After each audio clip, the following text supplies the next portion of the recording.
Hello, hello. Uta Hagen here of Trans Widow, Uta Hagen YouTube channel, and WordPress blog, utahagengrasswidow.wordpress.com. Now, the next stage of blossoms has kind of started. They're so tiny. These are forget-me-nots, and they will spread, and you can divide them by just splitting the plant apart and so on. So I have a lovely, lovely scattering of these all over, just all over, and they're just so precious. And they have a precious name, Forget Me Not. And of course, this is my first columbine, North American wildflower.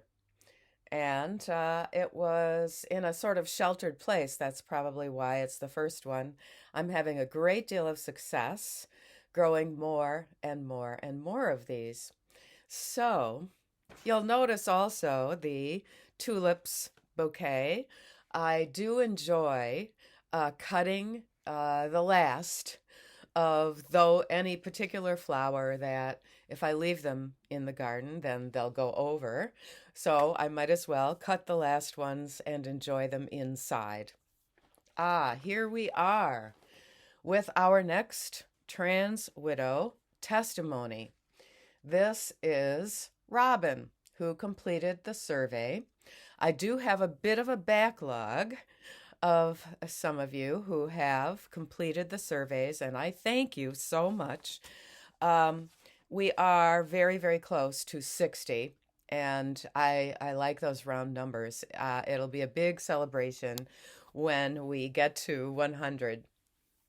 And I also wanted everyone to know that I have been in touch with our filmmaker, Vaishnavi Sundar, who is working on her documentary profiling 18 trans widows, including yours truly. And you can find trailers of this at Lime Soda Films YouTube channel. And she just basically said she's working every waking moment on the editing and that she does expect this to come out pretty soon in the next few weeks. So I think we're so ready to hear what all of us have to say. And we just, kudos and gratitude to Vaishnavi for doing this. So on to Robin is the pen name of our, I think she is trans widow number 58. Okay, so the first question is, was it a revelation or your discovery? At first he told me he thought he was gay. This is 15 years ago. Then he told me he didn't mean to say it like that. He just really liked dressing in his mother's and his sister's clothes when he was younger, and he liked the feel of it. He told me it was only a fetish, nothing more. This is classic. I think it was around 2010 or 2011 is the basic. Yeah, 15 years ago. Okay. So second question. Did he tell you it's under control and then it escalated out of control? Yes. He talked as if it was only something he's interested in for the bedroom. He told me I was the only one he wanted to be with. He shared he wanted to get women's underwear, but he was afraid. I went to the store and threw the checkout with him so he'd feel more comfortable. I had no idea of the seriousness or the severity of what was to come. It escalated to wearing wigs, buying pleasure toys for him, as well as him making requests that I use them on him. This all fits into patterns that we have seen from our other trans widows' testimonies. Then he wanted to watch so-called, in quotes, transgender porn, and he wanted to watch another man sexually involved in our relationship. That did not happen, as I declined. Then he made an online profile on a site to look for a man or a so-called transsexual to cheat on me with. I caught him and addressed this. he admitted to it and announced that he was gay to me and some members of his family. And uh, during part of this, you know, there's a young baby or child, or young baby growing into a child, you know, on the scene here, a child he fathered. Okay, so what that does is make it so that 28 were revelations and it got out of control for 29. Um, and then we've got the question, was there any therapist involved, you know, dictating to you what you're supposed to do?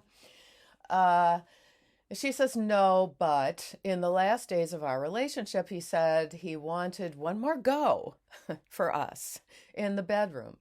When I declined, he said it was too bad I wasn't a lesbian. It would have made things much easier.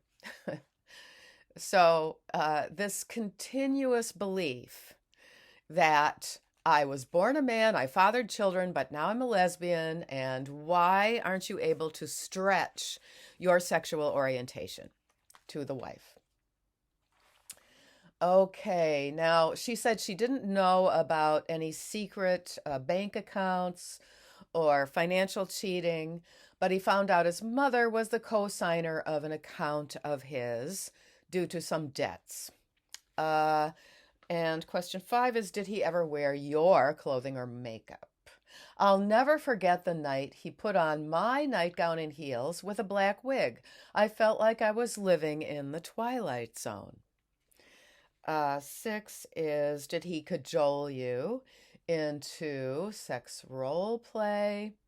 Yes, he requested sex role play. I even looked online to see if it was categorized as healthy.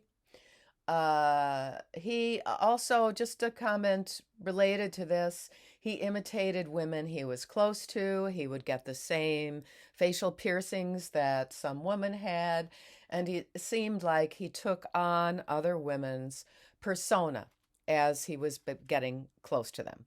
So this is actually, you know, just really part of this typical pattern of narcissism and manipulation, kind of coercion, ritual manipulation.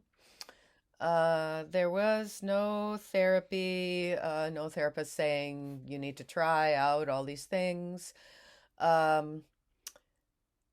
He used social media to announce that he's trans. And this was about 4 years after the end of the relationship. So for a while at the end of the relationship, he's in some state of confusion, but he's saying that he's gay. And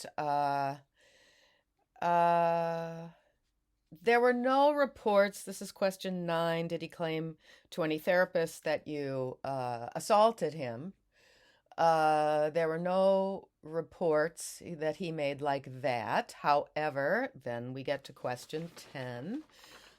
Did he ever attack you physically? And it was no, but he threw their kitten across the room.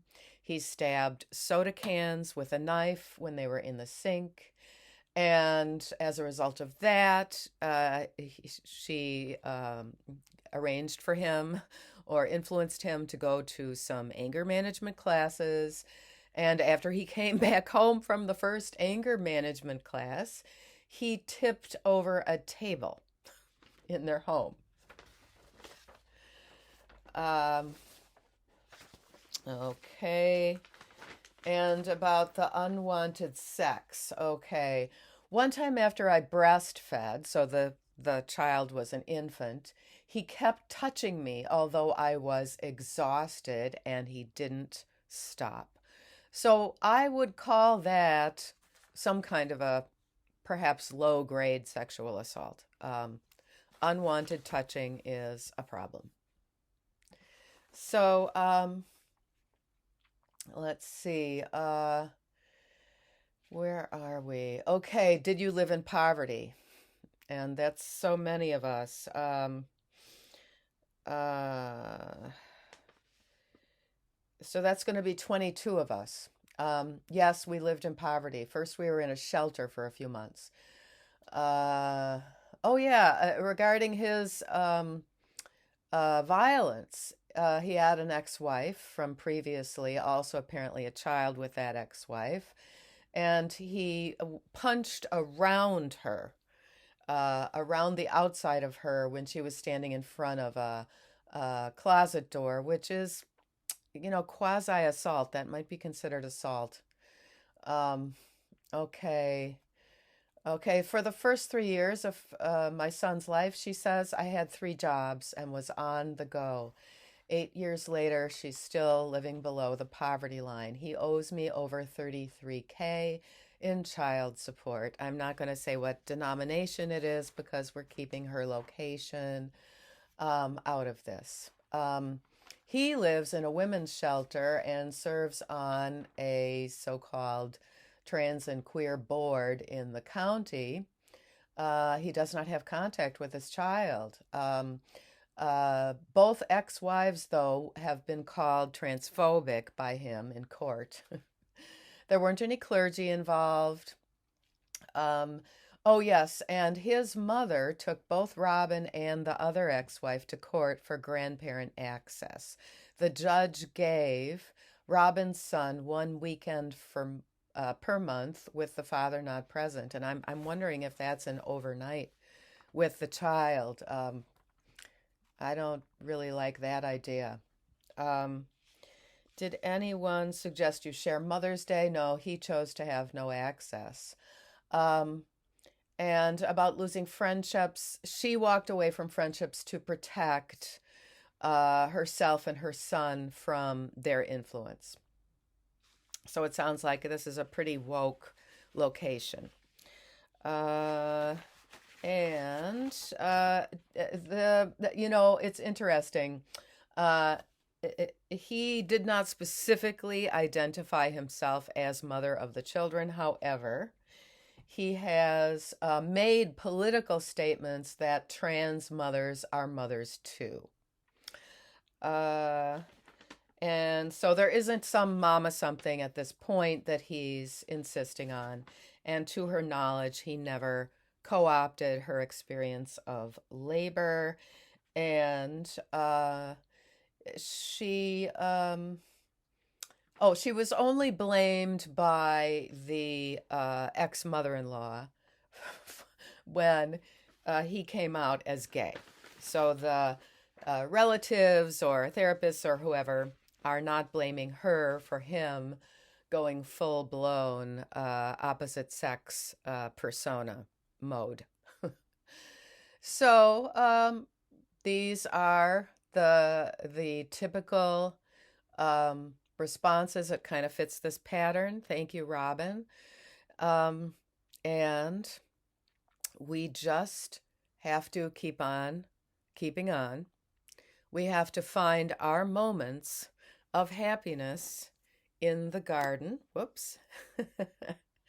Do our weeding and transplanting, both metaphorically and literally. And know, all of you whose trans widows' testimonies are here, part of our history, that you are helping other women. And we will do everything we can to support you. Be well. Take time to smell the flowers.